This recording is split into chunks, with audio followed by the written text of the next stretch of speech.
ይህንን ሙሉ ታሪክ ስታየው ማንቸስተር ሲቲ ማለት የሰፈር ልጆችን ከሱሰኝነት ለማዳን የተቋቋመ ቡድን ነው። ወደ 3ኛ ዲቪዚዮን ወርዶ አበቃለት ከተባለለት የሞት አፋፍ የተነሳ ጽኑ ነው። በገንዘብ ብቻ ሳይሆን በዘመናዊ ሥራ፣ በአሰልጣኝ ጥበብና በደጋፊዎች ታማኝነት የዓለም ቁንጮ መሆን እንደሚቻል ያሳየ ቡድን ነው።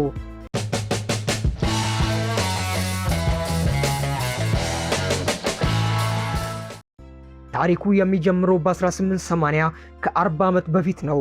ማንቸስተር ውስጥ በሚገኝ አንድ ሰፈር። በወቅቱ ሰፈሩ በጣም ድሃ፣ ስራ አጥ የበዛበት፣ ወጣቶች ቀኑን ሙሉ ሲጠጡና ሲደባደቡ የሚውልበት ቦታ ነበር። ይህንን ያየች አና ኮኔን የምትባል የአንዲት የቤተ ክርስቲያን ቄስ ልጅ አሪፍ አስተሳሰብ ያላት ወጣት አንድ ሐሳብ መጣላት። እነዚህ ወጣቶች ከድብድብና ከሱቅ ስር ውሎ የምናስመልጥበት ነገር መፍጠር አለብን አለች። ወንጀሉንና ድብድቡን የምታስቆምበት መፍትሄ ደግሞ እግር ኳስ ነበር። ሲቲ የተመሰረተው ዛሬ እንደምናየው ለንግድ ወይም ለዋንጫ ሳይሆን ወጣቶችን ከጎዳና ሕይወት ከጥፋት ለማዳን ተብሎ በበጎ ፈቃደኝነት ነበር።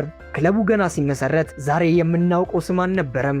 ልክ የሰፈር ቡድን መጀመሪያ ስም እንደሚቀየር ሁሉ እነሱም 3 ጊዜ ቀያይረዋል።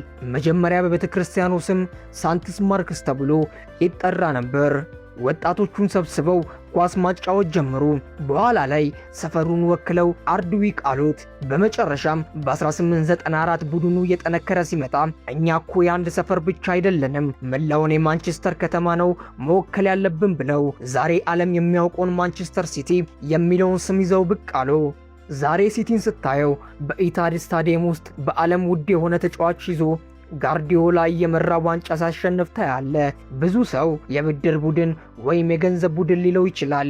ነገር ግን ታሪኩን ወደኋላ ሄደህ ስታየው ይህ ክለብ የቆመው በሰፈር ወጣቶች ጽናትና ሰፈር እንለውጥ በሚል ትልቅ ዓላማ ላይ ነው። ትላንትና ኳስ መግዣ አጥተው ከነበሩት መጀመሪያ ተነስተው ዛሬ የዓለም እግር ኳስ መቆጣጠራቸው ለየትኛውም ወጣት ትልቅ ማሳያ ነው። አጀማመርህ ምንም ይሁን ምን በትክክለኛው መንገድ ከሄድክና ከጠነከርክ አንድ ቀን ዓለምን ትገዛለህ።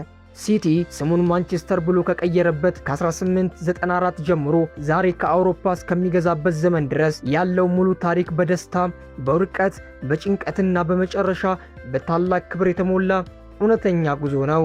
ማንቸስተር ሲቲ ስሙን እንደቀየረ ብዙም ሳይቆይ ታሪክ መስራት ጀመረ። የመጀመሪያው ክብር በ1904 የኤፍኤ ካፕ ዋንጫ በማንሳት በማንቸስተር ከተማ የመጀመሪያውን ትልቅ ዋንጫ ያመጣ ክለብ ሆነ። በወቅቱ ማንቸስተር ዩናይትድ ገና ታዋቂ አልነበረም።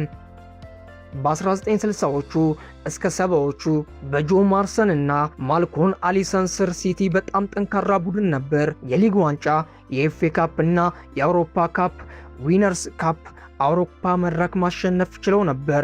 በ1980ዎቹ እስከ 90ዎቹ ከዛ ስኬት በኋላ ክለቡ በማኔጅመንት ችግርና በገንዘብ እጥረት ክፉኛ ተመታ።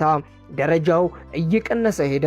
የታሪካቸው አስከፊው ምዕራፍ በ1998 ሲቲ ወደ እንግሊዝ 3ኛ ዲቪዚዮን ሊግ 1 ወረደ። አስበው ዛሬ የአውሮፓ ቻምፒየንስ ሊግ የሆነው ክለብ እንደ አውሮፓውያን አቆጣጠር በ1998 ከታችኛው ሊግ ቡድኖች ጋር ይጫወት ነበር። ደጋፊዎች ግን ክለባቸውን ጥለው አልጠፉም። ስታዲየሙ እየሞላ ያበረታቱት ነበር። በ1999 እስከ 2015 ሲቲ ከወረደበት ወደ አንደኛው ሊግ ፕሪሚየር ሊግ ለመመለስ ደሙንና ላቡን አፈሰሰ። በ1999 የፕሌይኦፍ ጨዋታ ላይ የመጨረሻ ደቂቃ ተአምር ሰርተው ወደ ሁለተኛው ሊግ ቀጥሎም ወደ ፕሪሚየር ሊግ ተመለሱ። 2008 የክለቡ ታሪክ ለዘላለም የቀየረው ክስተት ተፈጠረ። የተባበሩት አረብ ኤሚሬት ቱጃር ሼክ መንሱር ክለቡን ገዙት።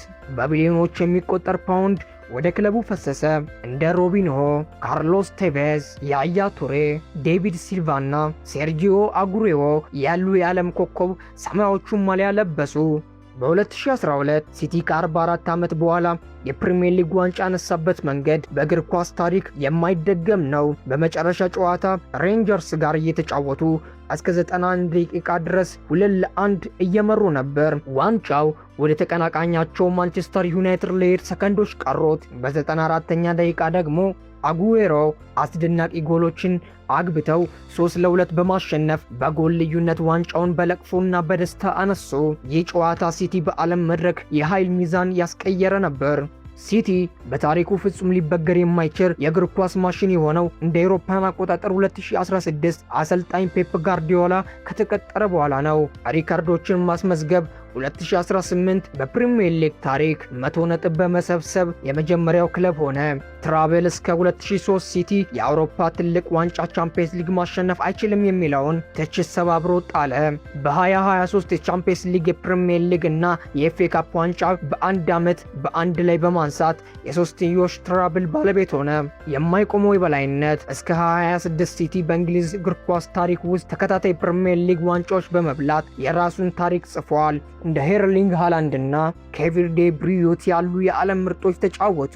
ኬቪን ዴ ብሩይነ ያሉ የዓለም ምርጥ ተጫዋቾችን ይዞ ዛሬ ድረስ የዓለምን እግር ኳስ የበላይነት እየመራ ይገኛል። ትላንት በቤተ ክርስቲያን አጥር ውስጥ የጀመረው ታሪክ ዛሬ ዓለምን በሰማያዊ ቀለም ቀብቶታል። ይህ እንግዲህ ዛሬ በዓለም እግር ኳስ አናት ላይ የተቀመጠው ታላቁ የማንቸስተር ሲቲ ሙሉ የጉዞ ታሪክ ነው። ታሪኩ መለስ ብለን ስንቋጨው ሲቲ ለእግር ኳስ አፍቃሪዎች ሆነ ለየትኛውም ወጣት የሚሰጥ ትልቅ ትምህርት አለ።